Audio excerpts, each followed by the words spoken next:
Next inorganic chemistry అండి.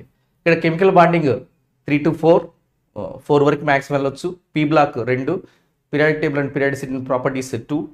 అలానే second year inorganic chemistry వచ్చేటప్పటికి coordination compounds 3, D block and F block elements 3, salt analysis అంటే practical ఈ salt analysis మీద inorganic మీద ఒక 2 ఉండొచ్చు. అలానే ఆర్గానిక్ కెమిస్ట్రీ వచ్చేటప్పటికి hydrocarbons 2, some basic principles of organic chemistry 3, అలాగనే haloalkanes and haloarenes 2, aldehydes ketones and carboxyl acids 3, alcohols phenols and ether 3, organic compounds containing nitrogen 2, biomolecules 1 అండి. ఇవన్నీ కూడా ఆర్గానిక్ కెమిస్ట్రీ. ఇక్కడ ఆర్గానిక్ కెమిస్ట్రీ చూస్తే 2 + 3 5, ఇక్కడ 2 + 3 5, 5 + 3 8, 8 + 2 10, 11 అంటే 11 plus ఇవి 5 అంటే ఆర్గానిక్ కెమిస్ట్రీ మొత్తం 16 బిట్స్ అండి. ఆర్గానిక్ కెమిస్ట్రీ మొత్తం 16 బిట్స్. అలాగనే మీకు ఇక్కడ చూస్తే ఇనార్గానిక్ కెమిస్ట్రీ వచ్చేటప్పటికి 4 + 4 8, 8 + 3 11, 11 + 3 ఇది కూడా ఆల్మోస్ట్ 16 బిట్స్ కనపడతా ఉందండి.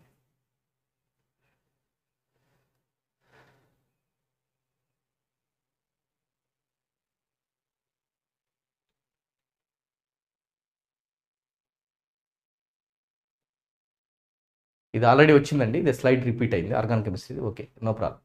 నెక్స్ట్ అటామిక్ స్ట్రక్చర్ 2, ఇది ఫిజికల్ కెమిస్ట్రీ అండి. తర్వాత chemical equilibrium 1, ionic equilibrium 2, redox reactions 1, mole concept and some basis of principle ఇది 3, thermodynamics thermochemistry 2, chemical kinds 2 to 3, electrochemistry 2 and solution and colligative properties 2. ఇవి ఒకసారి screen shots తీసుకోవచ్చండి. అంటే ఏదైనా మీకు ఆల్మోస్ట్ ఎన్ని చూస్తే ఒక ఐడియా వస్తుంది, మీకు ఏ చాప్టర్లో ఎంత వెయిటేజ్ ఉంది, ఎన్ని బిట్స్ రావడానికి ఛాన్స్ ఉంది అని తెలిస్తే దాని ప్రకారంగా మీరు మీ యొక్క స్టడీ టైం టేబుల్ వేసుకొని డెఫినెట్గా టైం అన్ని సబ్జెక్ట్స్కి ఈక్వల్ ఇవ్వాల్సిందే, ఒకటి ఎక్కువ లేదు ఒకటి తక్కువ లేదు, అన్ని మంచి మార్క్స్ రావాల్సిందే. అలా వస్తేనే మనకు సీట్ వస్తుంది. కాబట్టి డెఫినెట్గా ఆ విధంగా మీరు ఈ విధంగా చెప్పిన విధంగా మీరు ఫాలో అయితే డెఫినెట్గా అందరూ కూడా మంచి స్కోర్ తోటి మంచి కాలేజెస్లో చేరతారండి. Thank you to one and all.